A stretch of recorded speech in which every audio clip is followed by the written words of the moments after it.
Rajinikanth versus Vijay இவங்க 2 பேருக்குமான சண்டை அப்படிங்கிறது சினிமாவை தாண்டி இப்போ அரசியல் களத்திலே ரொம்ப தீவிரமாயிடும்னு நினைக்கிறேன். ஏன்னா 2 ஃபேன்ஸும் வந்து அடிச்சுக்க போறாங்க. அதுதான் வந்து நடக்க போகுது இனி வரும் காலங்கள்ல.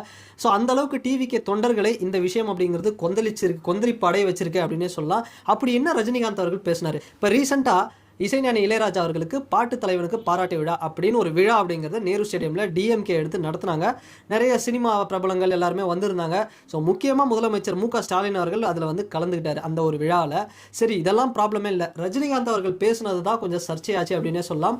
அவர் ஒரு பக்கம் இன்டைரக்டாக வந்து டிஎம்கே சப்போர்ட் பண்ணுறாரு, அட் த சேம் டைம் இன்டைரக்டாக வந்து விஜய் அவர்களை தாக்கிட்டாரு அப்படின்னே வந்து சொல்லலாம். இது எந்த அளவுக்கு வந்து உண்மை? ஆனால் இந்த இடத்துல நான் ஒரு விஷயத்தை ரிவீல் பண்ணுறேங்க. விஜய் அவர்கள் பேசினார் பார்த்தீங்களா, இந்த மாதிரி ரிட்டையர்ட் ஆகிட்டு நான் ஒன்றும் அரசியலுக்கு வரல அப்படின்னு. அந்த ஒரு விஷயத்தை அவர் சூப்பர் ஸ்டார் ரஜினிகாந்த் அவர்களையும் கமல்ஹாசன் அவர்களையும் தான் சொன்னார் அப்படின்னு வந்து சில பேர் புரிஞ்சுக்கிட்டாங்க. இந்த வீடியோவை நீங்கள் ஃபுல்லாக பார்க்கணும் அப்படின்னா ஜனநாயகன் யூடியூப் சேனலில் போய் பாருங்கள். இது மாதிரி நிறைய அரசியல் கண்டென்ட்ஸ் வந்து இருக்குது. அண்ட் இது வரைக்கும் நம்ம சேனலுக்கு வந்து சப்ஸ்கிரைப் பண்ணலாம், மறக்காமல் சப்ஸ்கிரைப் பண்ணுங்கள். அண்ட் தொடர்ந்து உங்கள் சப்போர்ட்டை வந்து கொடுத்துட்டே இருங்க.